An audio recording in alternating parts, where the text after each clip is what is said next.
eu perguntar à mãe, a mãe conheceu um pastor que era aquele japonês que era de São Paulo. A esposa dele ensinou, Pastor Kioshi. ela ensinou que tinha que orar antes, sempre tem que orar antes de ajudar. Ah, é porque assim que eu me converti, porque eu sofri uma falência para conhecer o Senhor, né? A gente sofreu, perdemos tudo, ficamos a zero. E aí, quando eu conheci o Senhor, né? Eu sozinha na minha casa, me veio assim muita vontade de ajudar todo mundo. Então, assim, o Senhor naquela época, eu vivia por fé naquela época mesmo. A gente passou por muita humilhação. Meu marido, ele vendeu, ele começou de patrão, ele começou a trabalhar de empregado, um homem eu acredito que ele tinha uns quase 50, né, quando a gente faliu, teu pai? Mais, né? Mais, quase 50 e pouco. Ele passou a trabalhar de empregado com o empregado dele. E a humilhação foi tanta que Deus também não permitiu que a gente ficasse com carro nenhum. E nós ficamos um ano a pé. E ele tinha uma bicicleta, e a bicicleta dele era muito ruim. Era uma bicicleta pesada, né? E eu chorava todos os dias que ele chegava em casa, porque ele ia...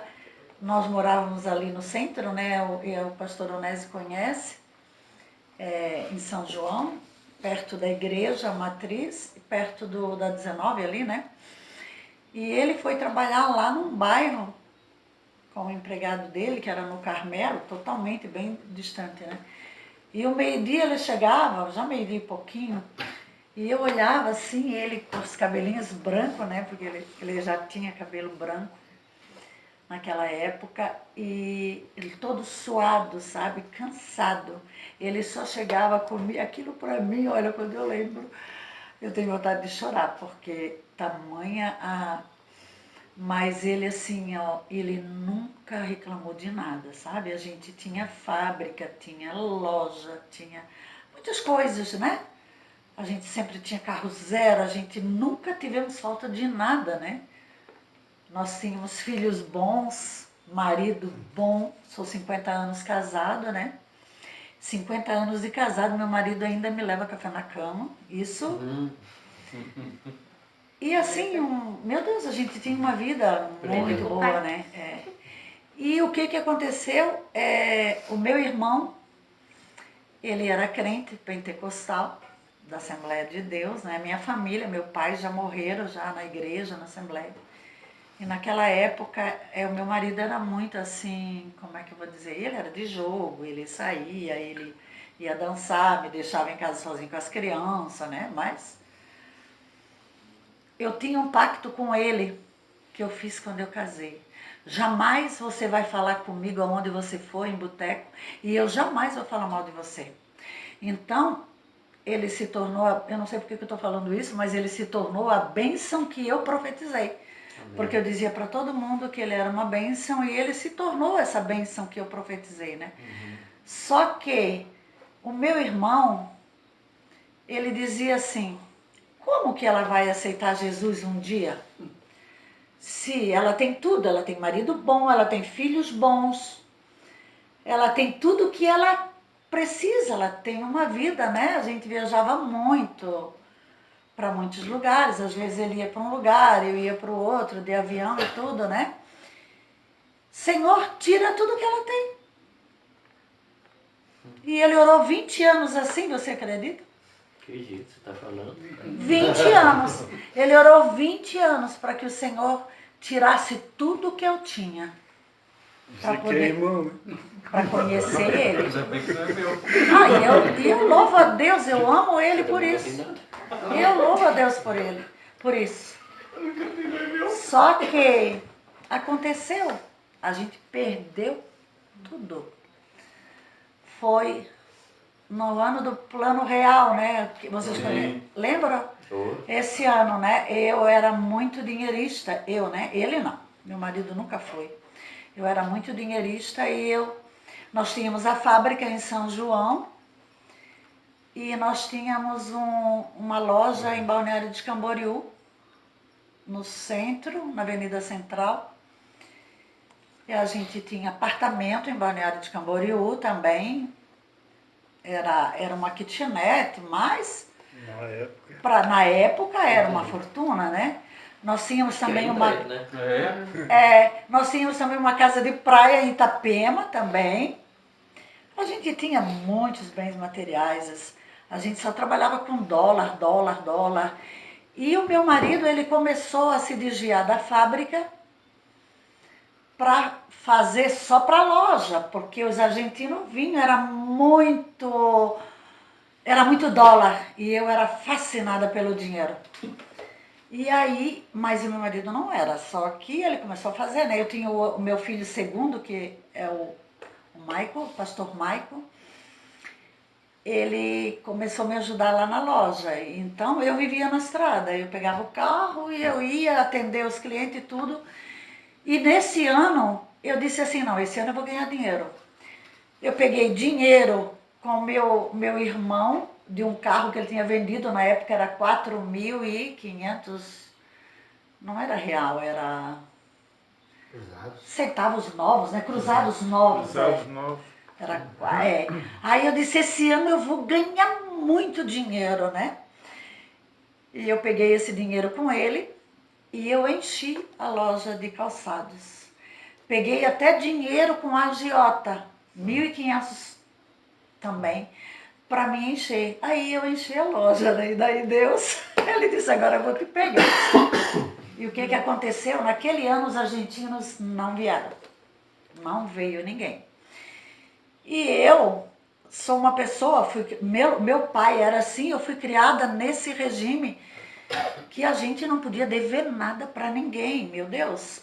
Meu pai, se ele ficasse devendo alguma coisa que ele não pudesse cumprir, ele deixava os cabelinhos dele tudo no travesseiro já um mês antes que ele estava, né? E então, era uma loucura, nós fomos criados nessa rigidez assim, né? Meu pai sempre foi uma pessoa assim muito abençoada. E eu, toda a vida, eu pagava minhas duplicatas, tudo. Até hoje eu ainda faço isso. As minhas contas do dia 20 e dia 30, eu pago tudo no dia 10, dia 15, quando eu recebo. Porque não tem porquê, né? E acontece que as duplicatas, os argentinos não vieram. E as duplicatas começaram a ir pro cartório. Nem tinham começado a ir, mas eu já estava vendo que ia. E eu comecei a ficar muito preocupada e comecei a ficar muito doente, muito mal também. E o que aconteceu? Chegou uma menina, né? E o meu irmão sempre me convidava para ir para a igreja. Eu disse, que nada, que igreja? Meu Deus, ir lá para Leleia, eu dizia, eu não queria saber de crente. Porque os crentes da Assembleia, naquela época, não podia cortar o cabelo, não podia nada, que vocês têm ideia do que podia naquela época, né? E eu disse, que nada, se eu for para essa igreja, se eu for me converter como vocês, o meu marido vai me deixar, porque ele vai querer ficar comigo, né? É a preocupação, né? E aí, meu Deus, eu comecei a ficar ruim, até que um dia eu comecei a orar a Deus pelo... Aí Deus enviou uma pessoa na minha loja. E quando eu olhei para ela, porque eu digo, não sei se hoje já mudou, mas tem alguém da Assembleia de Deus aqui? Não, né? Os crentes da Assembleia daquela época, eles não sabiam ganhar ninguém, porque eu fumava. E eu bebia também junto com meu marido. 20 anos fumando. 20 anos. Não, eu fumei 34 anos. E aí, foi com 40 anos que eu me converti, hoje eu estou com 70. Ele já chegava perto de mim, meus irmãos, a minha família, eles diziam assim, tu vai para o inferno. Porque tu fuma, tu vai para o inferno. Eles não diziam para mim que Jesus era um Jesus amoroso e tal. Eles só jogavam para a gente. E um dia chegou uma menina na loja, eu estava muito mal já, minhas duplicatas já estavam indo para o cartório. E ela olhou para mim e ela disse assim, e não tinha vendido nada o dia inteiro. Ela disse assim, olha, Deus me mandou na tua loja. Ela disse, eu andei por tudo, não encontrei nada e Deus manda que eu viesse aqui. Mas eu olhei para a menina de batom, de cabelo cortadinho, toda bonitinha, de calça, né? Que eu tinha pavor a vestido, até hoje eu tenho. Eu uso, mas não gosto. E aí eu comecei a olhar para ela e ela disse assim, olha, Deus me mandou aqui, você está com problema? Ela olhou para mim e ela já identificou, né? Eu disse, mas como? Ela não é crente? E ela tem um brilho no olhar que me atraiu. Ela disse assim, olha, Deus me mandou aqui e eu vim comprar um sapato e eu sei que você não está bem. E eu quero te convidar para um evento que vai ter na Santur, que é quando o Dedé Santana se converteu, vocês lembram dessa época? É. Eu nem sei se ele é convertido ainda hoje, eu acho que não, né? É? Eu acho que não, eu acho que ele não era convertido, pelo menos quando ele veio lá, não. Não lembro. Daí ela disse assim, olha, você quer ir num evento comigo que vai ter na Santur? Eu disse, você conhece o Dedé Santana? Ele se converteu e ele vai vir dar um testemunho. Eu olhei para ela e disse assim, você é crente? Ela disse, sou. Eu disse, que engraçado, aquilo me atraiu, né? Então você vai, eu posso continuar. Gente, vocês têm, eu estou passando do horário, não? Mas não marcamos horário, não. Não? Daí ela disse assim, eu disse assim para ela, não, eu vou, eu quero ir. Amanhã, nesse horário, eu venho te pegar aqui. E é tão interessante que quando chegou no outro dia, no mesmo horário, ela não veio. Ela mandou uma amiga que chegou lá em casa, chegou lá na loja e disse, olha, a minha amiga, ela mandou dizer para você que o evento que foi cancelado vai ser para frente. Mas ela está lá na igreja em Itajaí, a igreja dela, e ela disse que se você quiser ir, você vai comigo. Porque tem uma festa lá e ela está lá, te esperando. Você já está pronta mesmo? Eu disse, eu vou. Eu fui. Eu entrei naquele dia naquela igreja. Um pastor mulato, eu era racista, um pastor pretinho começou a pregar e ele pregou toda a minha vida. Tudo que eu estava passando, sabe?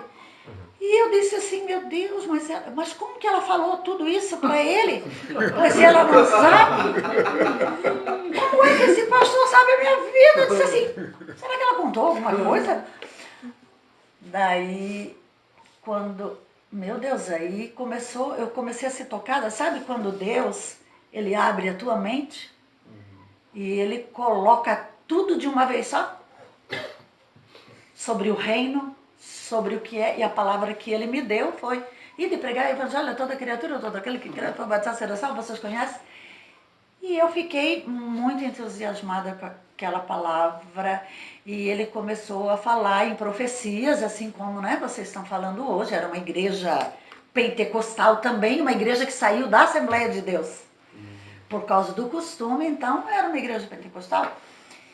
E eu entrei naquele fogo todo lá e Deus falando e eu ficando meio tonta. Mas não teve apelo naquele dia para aceitar Jesus. Só que eu achava que só o fato de tudo acontecer, de eu ter pegado a oração e tudo, eu achava que aquilo ali eu já tinha aceitado Jesus. Tudo bem, vim para casa, aquela mensagem ficou na minha cabeça e eu mudei todo o meu tipo de pensar. E no outro dia ela veio me convidar para um jantar do Adonep. E ela disse que era um jantar de homens de negócio. Sim, mas e a reação do seu marido quando você chegou? Até aí ele não faz parte de nada disso. Ele não estava lá. Eu estava na loja e ele estava em São João. A loja era em Balneário e ele estava em São João. E ele cuidava da fábrica e eu da loja. Só que tinha dias que eu ficava lá, na loja, mais o meu filho. Daí eu cheguei em casa naquela noite, eu me lembro que eu li a Bíblia até 5 horas da manhã. Porque daí eu queria conhecer o que ele falou, né? E no outro dia ela me convidou para esse jantar. E eu, poxa, meu Deus, eu quero saber, né, o que eu preciso fazer para pagar minhas contas. E eu fui no jantar pensando que era só falar sobre negócio. E era totalmente diferente. Aquele jantar foi 7 pastores da Assembleia de Deus oraram por mim. E eles disseram tudo o que está acontecendo na minha vida hoje. E o que vai acontecer daqui para frente. Eu estou passando por um momento bem difícil também, agora, no ministério. E eles falaram tudo que começou. Eu creio que até agora começou o propósito. Depois de 70 anos, eu já nem sei, eu digo para o Senhor, mas o que o Senhor tem comigo com 70 e o meu marido com 77? E aí, a menina disse assim para mim, você não quer aceitar Jesus no Adonep? Eu disse, mas eu já não aceitei lá naquele dia? Ela disse, não, você não aceitou. Aí eu disse, meu Deus, então eu quero, já me ajoelhei, e já se ajoelhou um monte de pastor, e começaram a orar e profetizar que toda a minha casa ia ser... Ainda bem, né, que eu estava orando por um marido. Toda a minha casa ia ser...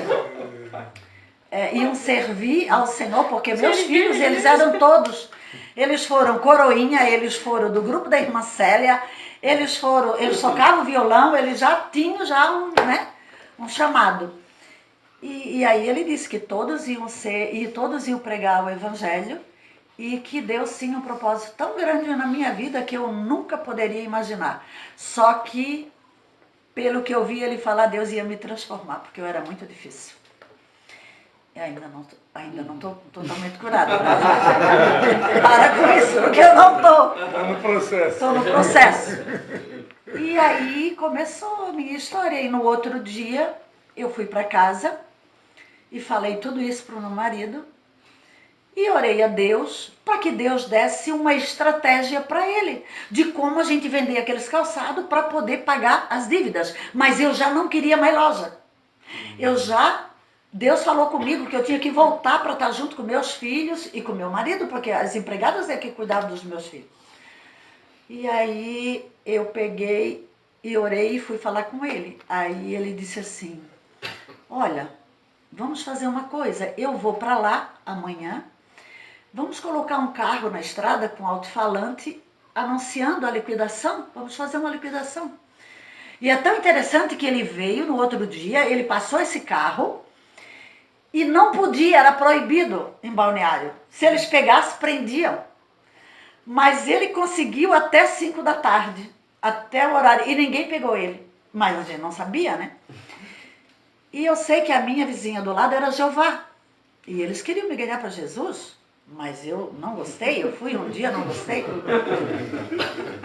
E aí ninguém vendia nada. No outro dia, Deus colocou pessoas que eu vendi todo o nosso estoque. Eu paguei todas as minhas dívidas, né? Hoje eu penso assim, as pessoas que têm fábrica, têm tudo, eles falem, mas eles não pagam as pessoas. Nós ficamos sem nada, porque nós pagamos todo mundo. A gente pagou empregados, a gente pagou tudo e a gente faliu literalmente. E ficamos... Para quem recebia todo dia $2.000, botava debaixo do travesseiro, botava debaixo do tapete, não, travesseiro não, debaixo do tapete, a gente passou a viver com R$300, que era o aluguel da fábrica que o meu marido alugou. E eu tirava o dízimo, porque também fui muito falado sobre isso, eu tirava o dízimo daqueles R$300, sem ele saber.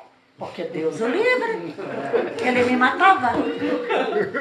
Eu aceitei Jesus em outubro, dia 29 de dezembro, que era o dia que a gente fazia as festas na praia.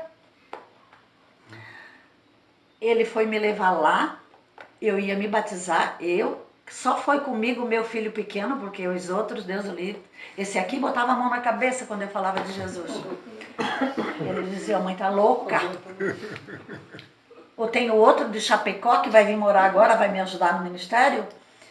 Ele dizia assim, tá todo mundo falando que a mãe anda aí de bicicletinha, igual uma doida convidando as pessoas para a igreja. Eu passei por muitas coisas, mas a única coisa que eu quero falar para vocês é que o meu marido, ele nunca abriu a boca para dizer assim, Deus, mas por que estás fazendo isso? Deus, ele só dizia assim, ó, Deus tirou, Deus vai dar. Foi tão engraçado que ele nunca reclamou de andar com aquela bicicleta, ele nunca reclamou de nada, ele se converteu bem mais tarde. A minha história é muito comprida, até Sim, mas muitos eu processos. tenho curiosidade assim, você chegou lá e contou para ele que você se converteu. Eu queria saber qual foi a reação dele naquele momento ali. Nada, nenhum. Não reagiu? Não, ele só teve a ideia de fazer essa coisa. Mas ele não queria que eu fosse para a igreja. Ele dizia que ele se achava santo. Ele se achava que ele era um homem, né, muito puro, e ele se achava santo, ele achava que não tinha pecado. E hoje, todo culto, ele fala, né, que ele tinha, quando ele se converteu, eu ficava brava com ele. Porque ele dizia assim, ó, ai, que a gente é como bicho, homem, ai, não sei o que ele falava, umas coisas lá que eu... Mas como, gente? Por que fala isso? E na época eu era tão acelerada que eu achava, né, que era alguma coisa. E hoje eu sei que não sou nada. Agora que eu tô vivendo o que ele me ensinou, tá? Porque meu marido, ele sempre foi ele é um pouco como Cristo, fleumático também. E eu sou toda sanguínea, acelerada, entendeu?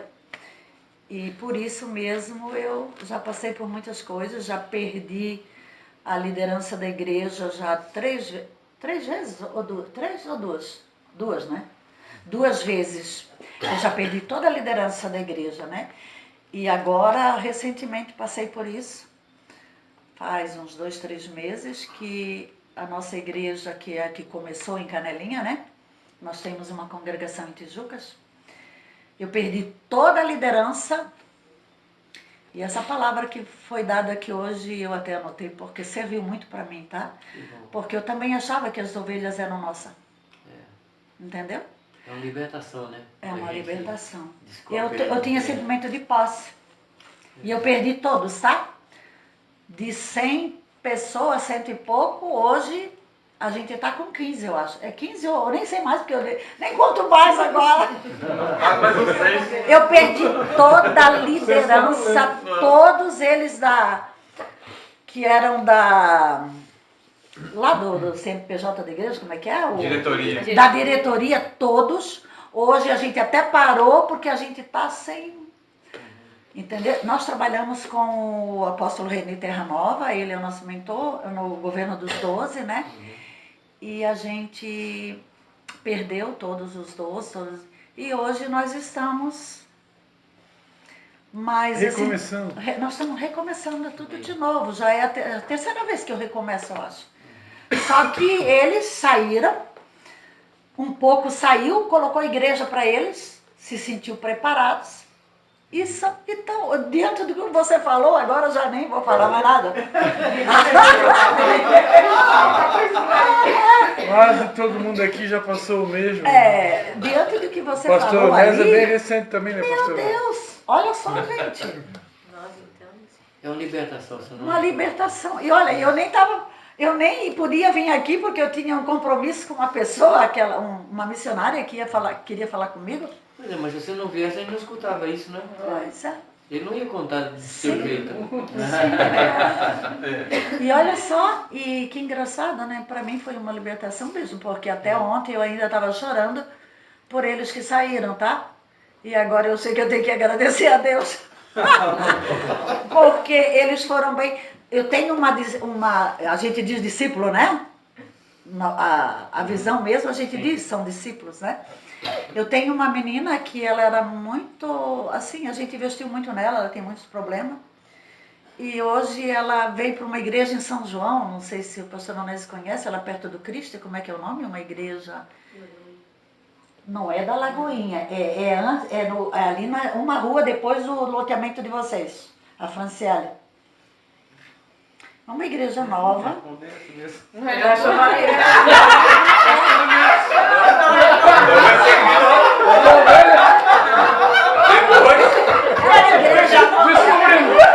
É ali.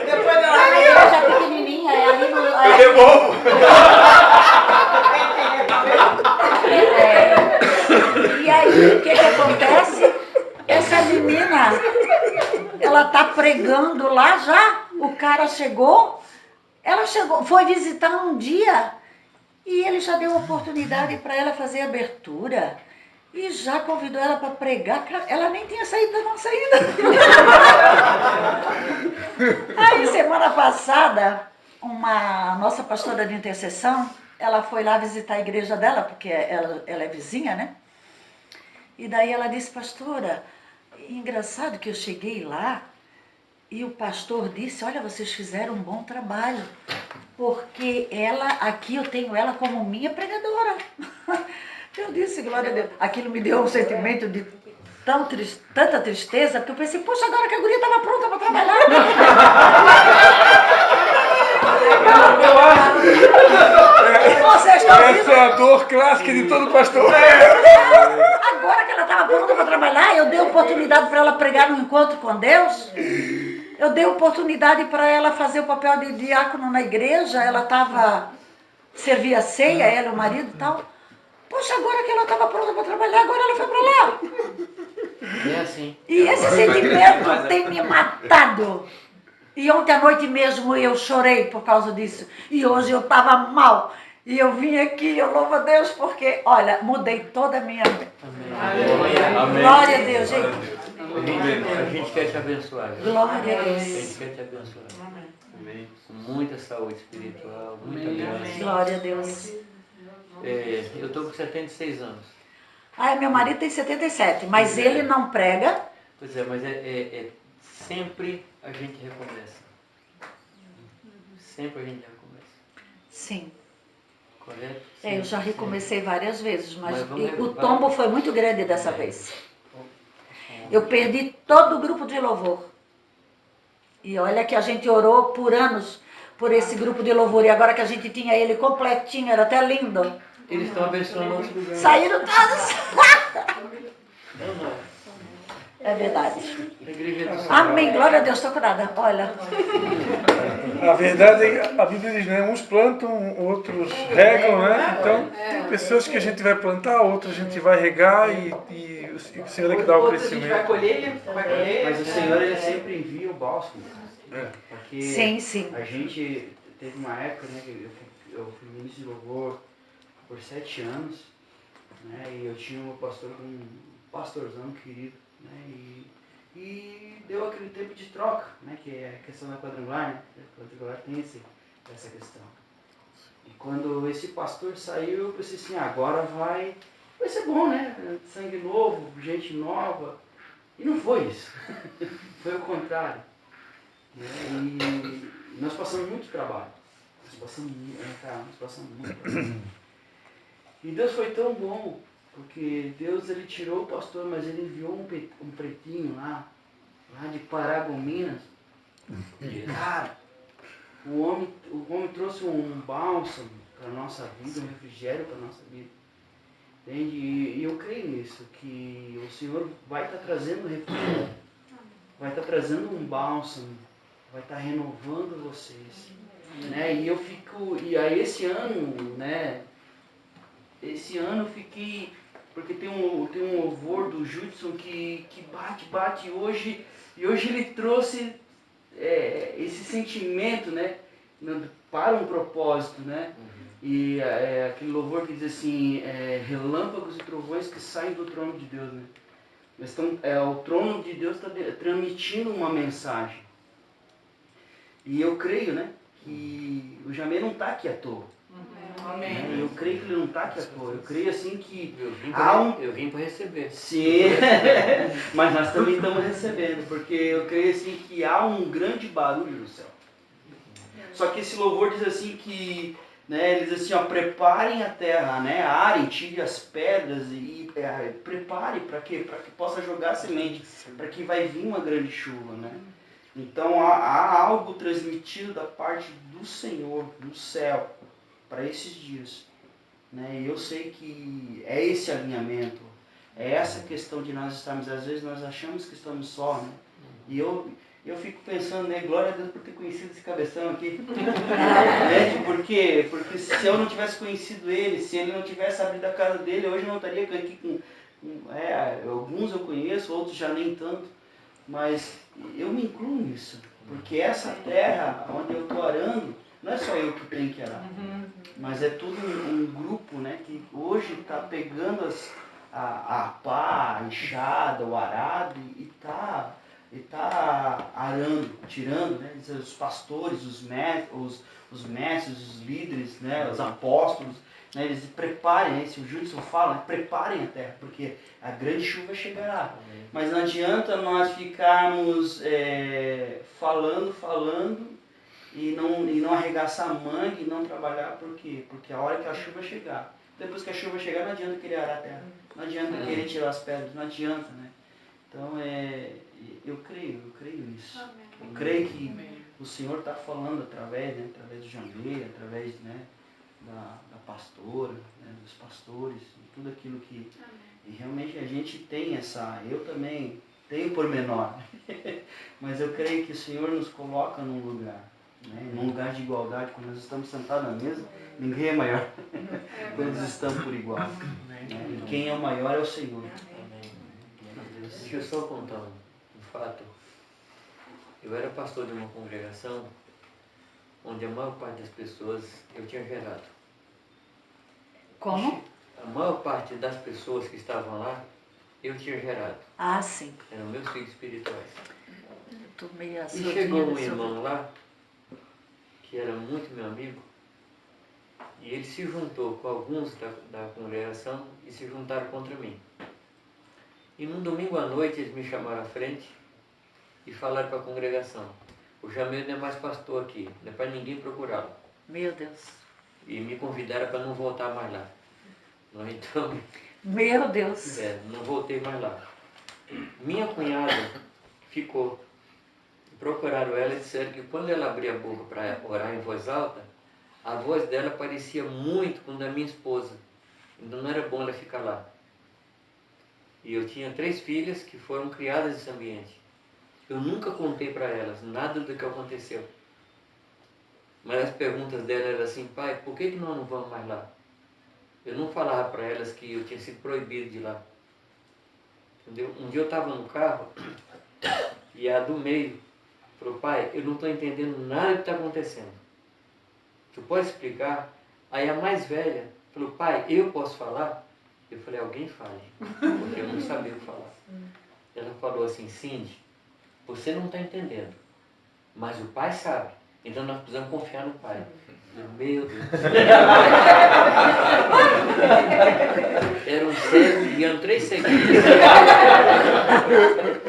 E essa congregação, ela se transformou em umas 9 congregações na cidade. E algumas dessas congregações começaram a ter eventos juntos. Então, cada 3 meses juntava todo mundo. E eles vieram me convidar para eu pregar numa reunião dessa. E eu assim, tá, depois eu vejo, um dia eu marco e tal. E foi enrolando. Aí um dia eles me procuraram e falaram assim: Jamil, qual é a sua data? A data que você marcar, nós vamos fazer a reunião. Aí eu joguei lá pro fim do ano, igual cheque pré-datado, né? Você joga o mais longe possível, né? Mas chega. Aí no dia da reunião, falei: Rani, vamos lá? Ela falou: Jamil, você me perdoa, não quero não. Aí eu peguei minha filha, peguei a Cibele, ela era pequena, né? Vamos lá, Cibele, comigo, né? Aí chegou lá e eles começaram a cantar, né? Recebi um novo coração do Pai, uma família, e aquelas coisas maravilhosas. E um dos irmãos que mais me feriram estava aqui do lado. E cantando aquelas músicas de comunhão, não sei o quê. Aí teve uma hora que o dirigente de música falou assim: abraça o irmão lá do seu lado.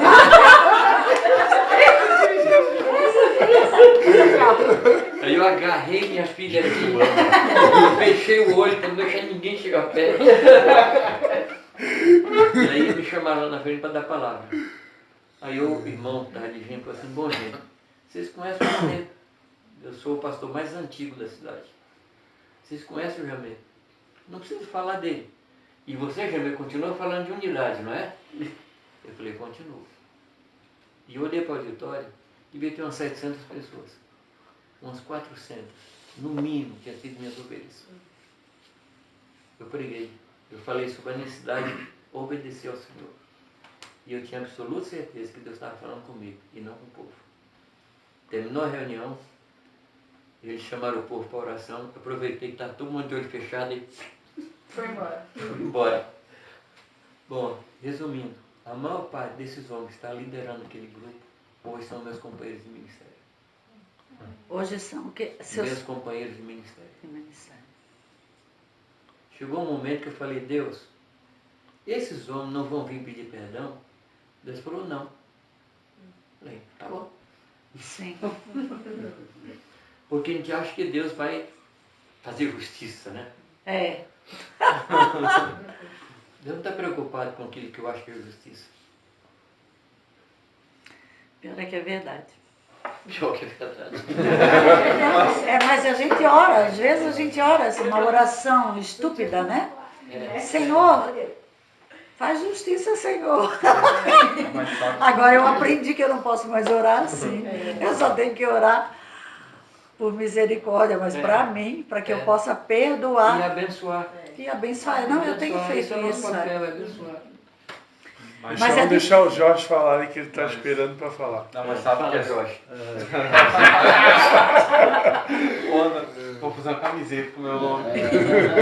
Mas assim, sabe que as coisas acontecem, só muda o endereço, né? O Vinícius trabalha comigo aqui no Desafio Jovem. O Onésio vem uma vez por semana aqui. O Léo também está aqui uma vez por semana. E como é custoso montar uma equipe, né, de trabalho assim. Sim. E aqui a gente usa a instituição como uma ferramenta de evangelismo para gerar discípulos, né? Uhum. E automaticamente a gente vem levantando assim obreiros, né, durante o período. Assim, às vezes a gente investe tempo, tudo, né? Monta, capacita tudo e às vezes a pessoa vai embora, né? E acaba ficando uma lacuna ali, né, que precisa ser preenchida assim. E uma das coisas assim que nesse processo Satanás ele procura, né, fazer com que a gente não celebre a vida do outro. Então a gente acaba não conseguindo celebrar o crescimento do outro porque ele não está mais conosco aqui, né? E é tão interessante que quando ele tira a celebração, quando ele procura fazer com que a gente tenha esse sentimento de perda, né, esse sentimento de traição, né, de tudo isso que gera o nosso coração, Sim. ele tira a celebração. E quando ele tira a celebração, automaticamente ele tira de nós a gratidão, né, de ver ou de poder ter participado do processo de crescimento daquela pessoa. Só que ao mesmo tempo, olha só como isso vai longe, porque quando ele tira a celebração, quando ele tira a gratidão, ele tira também de nós a adoração. Então entra em nós um sentimento de insatisfação tão grande e a gente acaba se tornando ingrato. Satanás nos leva para esse ambiente, para o campo da ingratidão, porque assim a gente não vai conseguir gerar gratidão e não vai conseguir gerar adoração, porque o combustível da adoração é a gratidão. Então ele começa a fazer um movimento como se fosse um movimento separatista dentro de nós. E a gente não consegue celebrar as conquistas das pessoas quando elas estão crescendo fora da gente. Porque a gente tem a síndrome do ninho vazio, né? Parece que tem que ficar aqui. Na reunião a gente estava falando aqui, a gente gera filhos, né? E a gente conhece a palavra que diz que os filhos, né, são como flechas na mão do arqueiro. Mas a gente pega, estica, né, e não quer soltar. Né? E a gente ainda usa desculpa que a gente está puxando pertinho do peito, né? Aqui no coração, estou segurando para no momento soltar. Né? Na verdade, já tinha que ter sido soltado, já tinha que ter partido, né? Só que o que impede a nossa visão, é o que o Jair está falando, de não ver a igreja como única. Então a gente, olha só, na nomenclatura que a gente usa, a gente já divide. Porque a gente, nas conversas que a gente tem, diz a minha igreja, a minha igreja, a minha igreja, ali a gente já está dividindo. A gente já está repartindo algo que não poderia ser repartido. Né? A gente tem congregações, comunidade de fé, mas a igreja é uma só. Né? Então a gente não consegue entender esse movimento, né, de que talvez o outro está precisando. E aí, sabe quando tu falou do grupo de louvor? Né? Ah, perdemos até o grupo de louvor, né? Não, nós emprestamos, né? O grupo de louvor. Sabe que às vezes, talvez, a gente precisa disso. Para a gente entender que um grupo de louvor não é essencial, né, para que algo aconteça. Deus não depende do grupo de louvor. Né? Sim, mas só que agora, né, não querendo te cortar, é o Cristo que está fazendo o louvor sozinho lá e em Tijucas também, né? Mas sabe que na iminência da gente querer cobrir os espaços vazios, a gente acaba colocando pessoas sem vocação na função. Né? A gente, porque é o nosso olhar, né? A gente avalia às vezes dessa maneira, né? Ele pega, olha, acha, né? Acha pelo talento, acha por isso, por aquilo, mas às vezes ela não tem a vocação para cumprir uma determinada função, né? E aí acontece essa... É o automático. É um automático. Sim. Automático. Né? É um automático. Né? Hoje aqui a gente estava aqui, né? No momento que vocês chegaram aqui com um violão, Sim. né? Já falei demais. Eu só queria que a mãe, Deus, eu imagino que Deus guiou a mãe para outro lado, mas só termina o assunto do pastor Quiosque, porque eu quero fazer uma pergunta para o pastor. Ah, é verdade, nem que lembro. a esposa dele falava para gente. O pastor Quiosque, nessa época eu trouxe a igreja, para eles vieram para minha casa, daí, né? E o meu marido... Santuário da Família, na igreja de Itajaí. O meu marido, na hora do culto, né, era uma célula, né, mas era diferente antes. Ele ia ou para missa ou jogar bola, porque ele não queria saber, né? Mas eles vinham lá em casa e foi uma benção. E eu comecei a querer dar tudo, né? Que engraçado, né? Quando a gente tem, a gente não dá. Daí quando a gente não tem, aí é que a gente tem vontade de dar. E comecei a ajudar muitas pessoas e tudo que eu tinha eu repartia com todo mundo. E um dia veio essa senhora, quando um pastor já tinha assumido a igreja, e a gente já tirei da minha casa e já colocamos numa sala. E veio esse pastor, ele veio um dia no nosso encontro e perguntou de onde é que veio, de onde tinha vindo essa igreja, né? Aí eu falei, eu dei o endereço certinho, aí ele veio de São Paulo, ele foi lá em Joinville, Itajaí, e já conversou com o pastor lá, que hoje já é morto, e já veio que ele lá tinha dado a direção para ele tocar. Aí assim que a gente alugou a sala, né? E nós tínhamos o pastor Joel na época, que estava nos ajudando, e ele já tirou fora o pastor Joel. E ele começou a ajudar a gente, e daí esse pastor Quiosque, que é o que ele está falando, ele era um japonês, ele veio para ajudar, era profeta também, para ajudar esse pastor, né, o pastor Sérgio, já morreu ele. E aí ele começou a ficar lá em casa, né, a gente tinha uma casa enorme, e ele começou a ficar lá em casa, ele e a mulher dele começou a dizer para mim, mas não tá certo, você tá ajudando muitas pessoas, você tem que ver, você tem que orar a Deus para ver quem você pode ajudar. Porque às vezes Deus quer tratar e você quer ajudar. E foi aonde eu aprendi, né, que a gente não podia. E o que era isso que tu queria? É isso que eu queria que tu falasse. E aí ele começou a tratar da gente, né, dentro da minha casa. Ele era uma pessoa muito abençoada, ele fez encontro de casais com a gente, só nós, assim, ali. E começou a ministrar para os meus filhos, e começou a ministrar sobre a minha vida, me dando mais, assim, E o meu marido era tesoureiro da igreja, tudo, né? E a primeira coisa que o pastor fez foi... Compramos uma briga, porque daí ele ficou com ciúme do próprio pastor que estava me ensinando, né? Porque a gente sempre foi assim muito de receber as pessoas em casa, né? Tudo que é pastor que vem, eles vão, eu já tenho um quarto, né? Especial já para eles, e eles vêm, eles ficam lá em casa. E logo aconteceu um problema lá que ele correu com o pastor da igreja dele, isso que era amigo dele lá de São Paulo, mandou ele embora. E logo depois, isso foi uma tragédia na minha vida. E logo depois ele começou a expulsar a gente da igreja. Porque todo mundo dizia assim, ó, nós éramos uma família bem vista na sociedade, né? Para a sociedade, a gente era bem vista. E ele começou a ficar com ciúmes porque as pessoas diziam assim, ó, ai, vamos na igreja da Mena, até hoje na igreja da Mena. Vamos na igreja da Mena, porque o Dalcir é uma bênção, né? Vamos lá, porque... E isso começou a gerar um ciúme, né? E o que aconteceu? Ele fez uma reunião um dia E tinha saído uma fofoca, né? Que ele tinha arrumado uma amante aí, não sei pra onde. E uma menina da igreja, né? Que eu tinha ganhado, ele era de drogas e ele estava vivendo bem. Ela disse assim, ela veio me contar isso, né? Que falaram, ela trabalhava no mercado, falaram lá no mercado que ele tinha uma pessoa, né? E eu disse, meu Deus, isso aí não é para te falar para ninguém? Aí ela disse, não, eu vou orar e vou falar com ele. Eu disse, não faz isso. Ela pegou, foi falar com o pastor. Aí naquele dia mesmo ele fez uma reunião e chamou a gente. Aí tinha uma série de pastores, eu nunca esqueço disso, porque o pastor Gil fazia parte dessa. E o... Quem era o outro que era... Os meninos, não lembro, eles eram novos. O Christian nem estava na igreja ainda.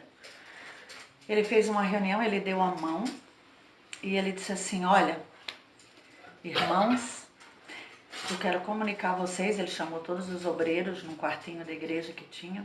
Eu quero comunicar a vocês que tem um boato, que eu tenho uma amante e que a Mena espalhou. Olha só, eu nem sabia direito do que era. E nós vamos fazer uma oração, com todo mundo de mão dada. Vamos entregar ela para Satanás. Olha só. Ele fez igual a Paulo, né? Vamos entregar ela para Satanás. E ele fez essa oração. Sabe assim, aquele dia que se tivesse um buraco... Eu já sofri tanto na minha vida. Aquele dia que se tivesse um buraco você se enterrava. Ou enterrava ele, né? Não, eu enterrava de vergonha dos outros. Eu queria enterrar ele. Aí eu sei que ele acabou de fazer essa oração. Ele deu chá para todo mundo e nem para mim, nem para o meu marido, ele falou nada, né? E aí a gente veio, naquela época nós estávamos sem carro, que o ladrão levou até o único carro velhinho que ficou. E nós fomos a pé até em casa chorando, eu e meu marido. E aí todo o pessoal da igreja se afastou da gente, parece que a gente ficou leproso, sabe?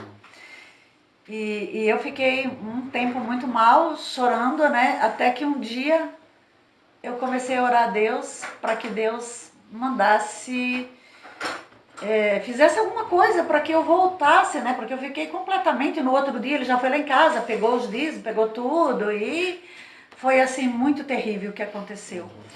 E eu fiz essa oração e aí foi o dia que eu fui na igreja batista e nós fizemos uma reunião. E isso que o pastor da igreja batista, nessa época, se falasse em língua ele matava. Ontem a gente conversou sobre isso, né, pastor? E eu queria trazer o pastor quando eu me converti, para pregar lá na igreja. E ele disse assim para mim, você pode até convidar, mas se ele chegar aqui no altar e se ele começar a falar em língua, eu pego ele pela camisa, boto ele lá fora. Meu Deus, era um horror assim, um atrás do outro. E nesse dia era um culto de oração, a minha nora fazia parte dessa igreja. O Cristo também. Nessa época tu já tocavas, né? Já era líder, né? Dos jovens. E os filhos dela. Mas essa reunião de oração era uma quarta-feira. Só tinha 7 pessoas. E eu comecei a orar a Deus para que Deus me desse, porque antes disso a esposa desse pastor que me entregou para Satanás, ela foi lá no mercado. Ela foi no mercado e ela veio. Não deu certo. Eu nunca tinha encontrado. Encontrei com ela no mercado e ela veio atrás de mim chorando, me pediu perdão e disse para mim que eu fosse falar com o pastor, né? Porque eu tinha que perdoar ele. Aí eu disse, não, amada, eu já perdoei, mas eu não quero conversa com ele. E ela disse, não, mas o perdão não é assim, você tem que ir lá. Aí eu disse, mas Deus, ele fez e eu ainda vou lá pedir perdão? Aí Deus me deu aquela palavra, se teu irmão pecar contra ti, se ele não vier a ti, vai tu a ele. Gente, aquilo matutou na minha cabeça. E eu fui para essa reunião de oração e eu fiquei orando, Senhor, se é para mim ir lá mesmo, Senhor, me dá uma. E aí eu comecei a orar tanto que o pastor, ele mesmo que não acreditava, botou a mão na minha cabeça e eu comecei a falar em línguas. E foi uma coisa tão maravilhosa, porque eu fiquei vários dias assim, cheia do Espírito Santo, porque eu não estava mais no mundo, né? Eu fiquei por uns 2 dias assim, foi assim tremendo. E eu fui na casa do pastor. E quando eu subi os degraus, ele morava no 3º andar e não tinha elevador, eu subi os degraus, quando eu chegava lá, o diabo lembrava o que ele tinha me feito, eu descia. 3 vezes. Na 3ª vez eu entrei na casa de uma amiga minha, e aí ela disse, vem, eu te ajudo. E ela me ajudou a chegar lá. E quando eu cheguei, a pastora já estava na escada, chorando. E quando eu entrei, ele estava na mesa. E eu já cheguei direto, já fui nele antes dele vir em mim. Eu disse, olha, pastor, eu vim aqui te pedir perdão pela raiva que eu fiquei de você. Porque eu não tinha feito nada para ele, né? Eu vim pedir perdão pela raiva que eu fiquei de você. Porque eu quero tirar esse sentimento de dentro de mim. Aí ele me abraçou chorando e ele disse, não, eu é que tenho que te pedir perdão. Aí no outro dia ele foi na minha casa, ele pediu perdão para o meu marido, inclusive a pessoa que falou essa conversa, né? Ela estava lá e ela olhou para ele e disse assim, tu vais perdoar esse hipócrita aí? Porque quem estava com Satanás era ele, não era tu. Ela disse isso para ele. Eu sei que daí tem mais uma história e muita gente saiu da igreja por causa da gente, né? Muita gente saiu da igreja e ele começou a fazer parceria com outras pessoas e aí eu fui para uma outra igreja e levei na outra igreja também, aí na outra, na Batista, foi ele. Aí fui para outra igreja, levei também, expulsaram a gente também da igreja. Foi tremenda a minha história. E agora... Escreve um livro depois. O pastor que novinho, não tinha experiência nenhuma, ele mandou um áudio para toda a liderança para me botar no banco e eles fazer uma nova diretoria e ficar com a igreja. Agora. Eles queriam me botar no banco e me tirar fora. A liderança que ela formou. A liderança que eu formei. É isso aí, amado. Se vocês quiserem... Olha... Quem quiser, resumindo, quem quiser vir após mim, tome a sua cruz. E sabe qual é o versículo que Deus sempre me dá, ainda me deu semana passada? Mateus 5, 11, 12. Regozijai, felizes quando injuriarem, mentindo, isso é toda uma coisa. Até hoje, eu nunca saí desse versículo, porque... o Senhor me dá ele. É o que o Senhor fala para mim. É isso, então. Agora eu já estou ciente que eu vou ser perseguida até o dia que eu morrer. E isso que a profecia é que o Senhor vai me levar. Eu tenho 70 anos, não tenho doença nenhuma, não tomo remédio nenhum. Tenho uma saúde perfeita. Eles dizem que eu vou longe agora também.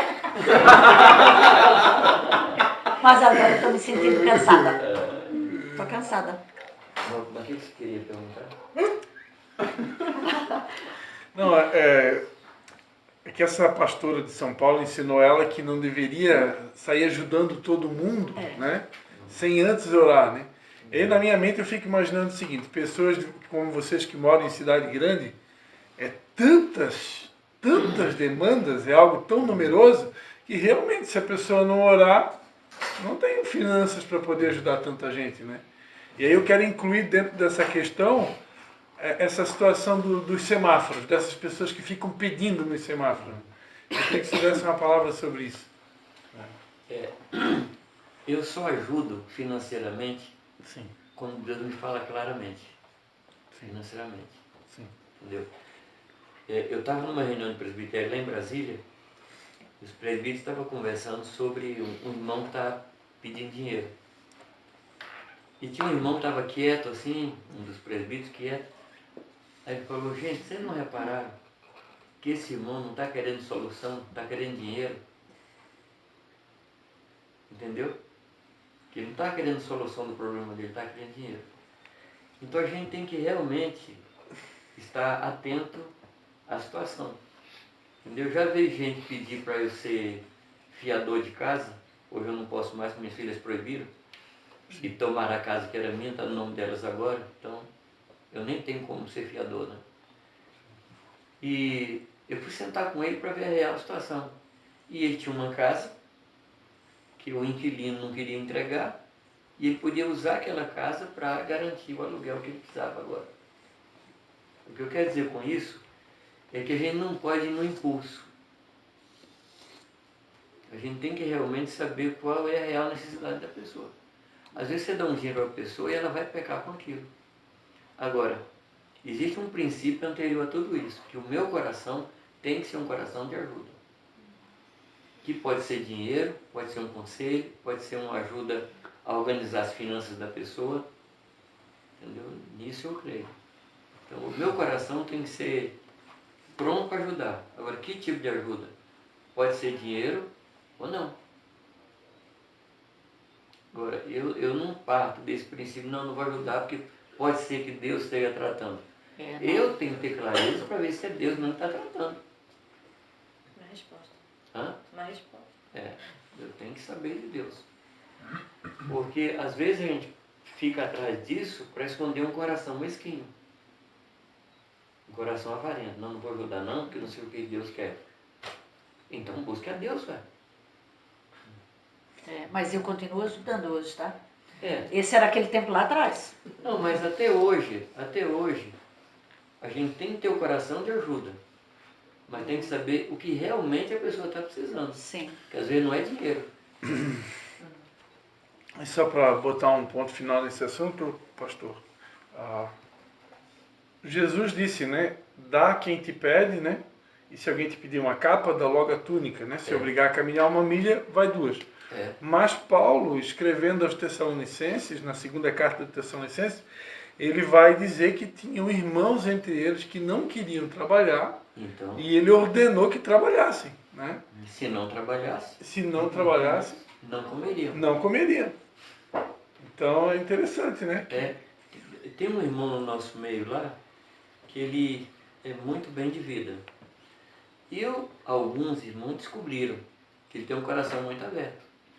E ele emprestando, um dia eu chamei ele e falei, se você emprestar o dinheiro a mais alguém, eu vou te disciplinar. Chega. Porque ele não me ajudava a pastorear os irmãos.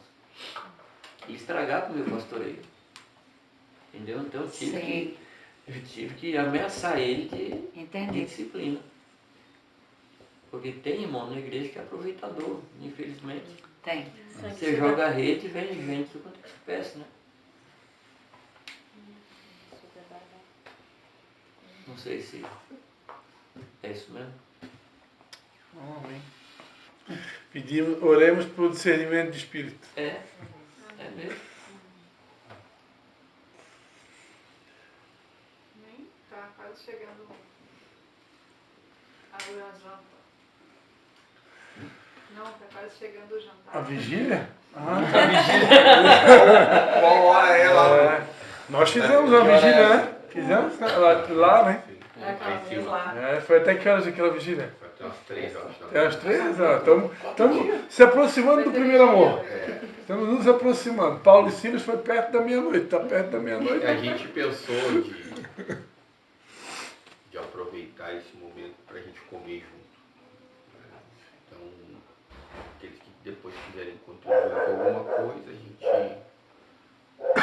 informa aí o Pix. Quem não puder contribuir também, está tudo na bênção, porque nós queremos aproveitar esse tempo, né? Talvez alguém já tenha jantado, enfim, fique à vontade. Mas a gente pediu uma comida e a gente poder comer junto e estarmos juntos aqui nesse tempo agora. E a gente agradece, né, Juca? Com certeza. Os irmãos terem vindo. E a ti, né, Jamie, que esteve conosco todos esses dias, né? Sou eu quem agradece, irmão. Amém. Eu que agradeço. E nós... Vocês são mais do que eu, então eu que devo agradecer. E eu acho que Deus, assim, sujeito isso aos irmãos, né? E Deus gerou algo aqui hoje, que nós vamos colher frutos por muito tempo. Né? E que não fique só nesse encontro, né? Que a gente marque estarmos juntos, de buscarmos a Deus juntos, de buscarmos na palavra juntos, que as irmãs, né, estejam juntas. Eu escuto muito tempo já me falar sobre a questão das esposas de estarem juntas, né? Facilita de fato a nossa amizade, né? Coopera. Então, a gente queria agradecer. E quem sabe, né, já um outro dia tu não volta sob demanda. Para estar com esse grupo aqui de irmãos, né? Quem sabe outros que vão se agregar, né? Estarem aqui. A minha oração, Léo, minha oração quase que diária. Eu quero ser útil. Quero ser útil. Então, se eu for útil, estou aí.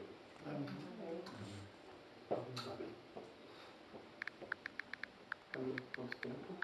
Não tem noção? Porque fez, mas ele já saiu de lá. Tá. Acho que mais uns 10 minutos. Eu já me não fosse assim muito.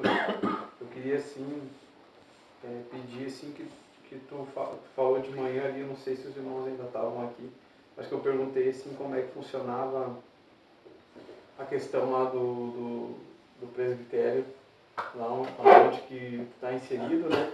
E como que tu assim, sujeita a tua vida aos irmãos, né? Que nesse sentido assim de que tu fala algo, mas que tu vive algo, né? Assim, de unidade, de sujeição, de considerar o outro, né? Acho que isso é importante também. Eu faço parte de um grupo de pastores que esse grupo começou mais ou menos não, foi em 79 que esse grupo começou. Uma igreja batista de Vinhedo, uma cidade a 30 quilômetros lá de Jundiaí. Tem Vinhedo aqui também, né, em Santa Catarina. Então, mais Vinhedo lá, né? Eles me convidaram para ajudar a formar um presbitério na igreja batista. Então eu estava com eles ali toda semana. Aí nisso, uns irmãos de Valinhos, ligados também, na igreja menonita, perguntou se podia participar também, os obreiros. Aí, Indaiatuba, Campinas, aí foi crescendo, né? Toda semana, junto ali, estudando a palavra. Isso gerou uma comunhão entre nós e a gente tem uma reunião mensal desse grupo aí, que já está em torno aí de umas 150, 200 pessoas, que a gente reúne todo quarto sábado do mês. Essa reunião vai ter agora mais ou menos 45, 46 anos essa reunião. Então, desse grupo aí, nós temos alguns homens que estão mais perto, homens que eu ordenei e que eu me sujeito a eles. Então, são eles que dizem onde eu devo ir, onde eu não devo ir. Então, quando eu recebo um convite, eu passo para eles, conto a situação e eles me dizem, né, onde eu devo ir. Em Jundiaí, a gente estava numa congregação de mais ou menos 500, 550 pessoas e por causa dessa visão de espalhar, a gente dividiu as congregações em 5 setores e ordenamos pastores em cada setor desse. O objetivo é pulverizar. Quanto menor a congregação, melhor, porque se torna mais ágil, né? E a ideia realmente é pôr uma família em cada rua de Jundiaí anunciando o Evangelho. Esse é o final do que a gente quer, né? Então a gente tem 1 ou 2 presbíteros em cada setor, tem um presbítero mais velho que cuida desses 2 e tenho eu e mais 3 irmãos que somos os mais velhos que cuidamos de todos eles. E a gente serve a eles e eu, ainda que eu seja o mais antigo, eu sou sujeito a eles. Entendeu? Então eles me dizem o que eu devo fazer e eu faço. Correto? E temos ministérios diferentes. Temos uns mais proféticos, outros mais de ensino, outros mais pastorais. E a gente tem procurado trabalhar em termos de uma sujeição baseada na função. Deixa eu tentar explicar. Então vamos dizer aqui que a gente tem um pedreiro, um eletricista, um encanador, um mecânico, que a gente senta para discutir os problemas da congregação. Se o problema é relacionado à mecânica, a gente se submete ao que é mecânico. Se o problema é encanamento, a gente se submete ao que é encanador. Então, a submissão é a função e não a pessoa em si. Para ajudar a entender isso melhor, eu conto uma experiência que eu tive. Eu estava no meu quarto e eu precisava ir para a cozinha. Quando eu abri a porta, estava a moça que trabalhava lá em casa limpando o corredor. Eu perguntei para ela, posso passar? Ela falou, não. Aí eu voltei, sentei na cama. Aí quando ela terminou, ela falou, agora pode. Então, você entende o que quer dizer como sujeição à função? Então ali na função dela eu tinha que me submeter. Só que eu que pagava para ela. Né? Então, a gente está aprendendo isso. Sujeição de acordo com a função da pessoa. Então a gente valoriza o ministério para o nosso bem, claro. Entendeu? E a gente vai se submetendo nesse sentido. Então, basicamente, é essa forma que a gente tem procurado agir. Eu achei interessante, assim, quando tu falou, né, que tu sujeita a tua vida aos irmãos que tu ordenou. É. Acontece com o filho. Eu tenho 4 filhos. Então, hoje, minhas filhas que mandam em mim. Eu digo que eu perdi uma esposa e ganhei 4 mães. E fora, as irmãs, que quando eu viajo, que ligam para minhas filhas para perguntar, né, Sabrina? Que elas passam as ordens e elas mandam em mim. Eu estava no Acre, em Rio Branco, hospedado numa casa, aí a irmã liga para minhas filhas perguntando o que é que eu como, o que é que eu não como. E aí fizeram uma escalinha, que eu almoçava na casa de um pastor por dia, né? Eu, quando chegar um determinado horário, essa irmã que está me hospedando ligar para casa e falar assim, manda eu já me embora que ele precisa descansar. Eu ficava na porta esperando. Quando eu chegar na porta, eu falava assim, entra lá, vai descansar que está precisando. E eu... Então, para mim, é normal, quando você chega a uma certa idade, os filhos chegam a uma idade, eles começam a coordenar a sua vida. Entendeu? É segurança para nós. Não é isso? Não é... Eu acho que não tem a ver com humildade. Eu acho que tem a ver mais com inteligência. Né? Porque humilde eu não sou, não. Eu acho que eu sou um pouquinho inteligente. Né? Você falou uma coisa, Jamila, eu achei importante hoje pela manhã, sobre a certeza, né? O complicado que é a certeza, achei bem pontual ali. O que eu comentei assim, que quando você tiver certeza do que você deve fazer, não faça. Peça conselho. Porque a gente erra muito quando a gente tem certeza. Quando a gente não tem certeza, a gente pede conselho. Usando outra figura, quem mais morre afogado é quem sabe nadar. Porque quem não sabe nadar fica na beirada. Eu não sei.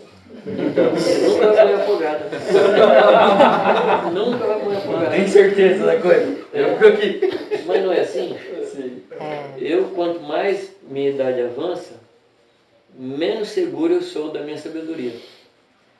Sim. Correto? Eu trabalhei com carro, trabalhei mecânica durante muitos anos. Mas eu não ouso comprar um carro sem pedir conselho. Eu peço conselho a respeito do carro, peço conselho a respeito da negociação. Correto? Eu também. Não sei comprar carro sem ajuda. Não, eu não gosto de comprar. Eu não gosto de vender, não gosto de comprar.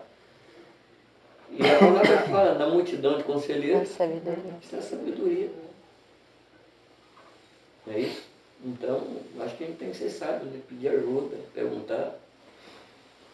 Eu não sei se é isso, né?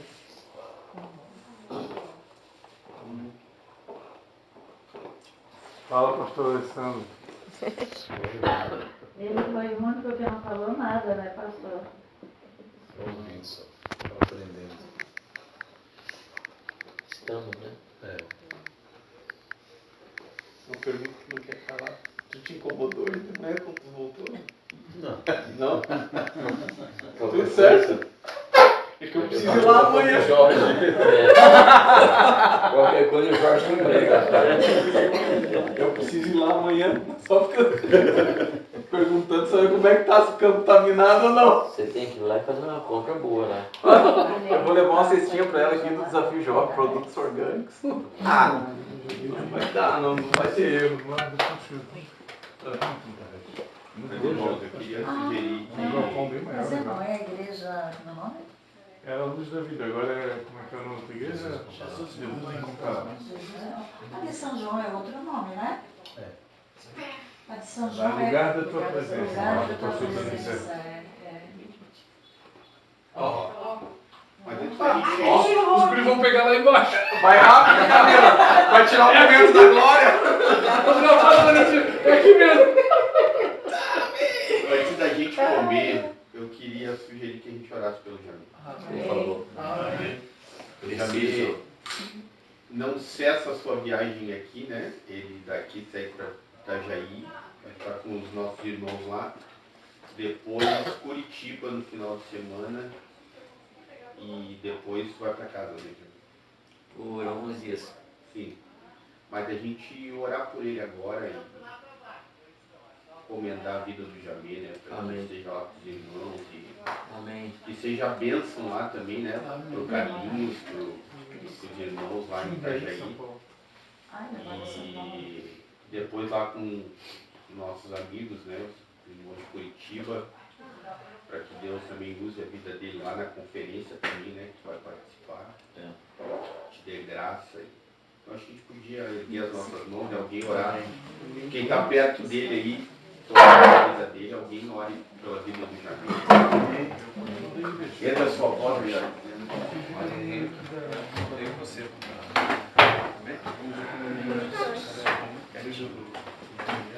Amém?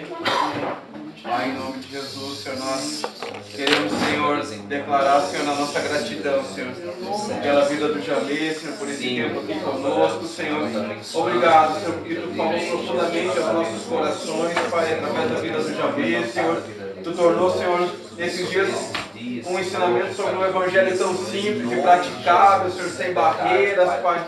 E eu te louvo, Senhor, por tudo isso que Tu tem feito, Senhor. Por essa unidade, Senhor, que Tu está reconstruindo, Senhor, aqui entre nós, Senhor. Assim como foi falado hoje, foi profetizado, Senhor, que isso que começamos, Pai, é para um futuro, Senhor. É para uma referência, Senhor, no Teu reino, Senhor, diante dos nossos irmãos. Por isso, Pai, eu quero te pedir, Senhor, que Tu guarde a vida do Jamil, Senhor, nesses dias, Pai, por todas as localidades que ele vai passar, Senhor, que ele cumpra, Senhor, assim, Pai, com exatidão aquilo que Tu está propondo a ele, Senhor, toda essa carreira, Senhor, toda essa corrida, Senhor, e nós queremos te pedir, Senhor, que Tu venha, Senhor, assim, revigorando ele, Senhor, nesse tempo, Senhor, que Tu venha, assim, Senhor, cuidando do físico dele, Senhor, cuidando, Senhor, da mente dele, Senhor, que Tu venha, assim, Senhor, proporcionando, Senhor, lugar de cuidado para ele, Senhor, onde quer que ele esteja, Senhor, que as pessoas continuem amando ele, Senhor, com atos e serviços, Pai, continue, Senhor, servindo a vida dele, Senhor, porque nós sabemos, Pai, o quanto ele tem se dedicado esses anos todos, Senhor, em prol do Teu reino, Senhor, em prol, Senhor, da unidade, da unificação, Senhor,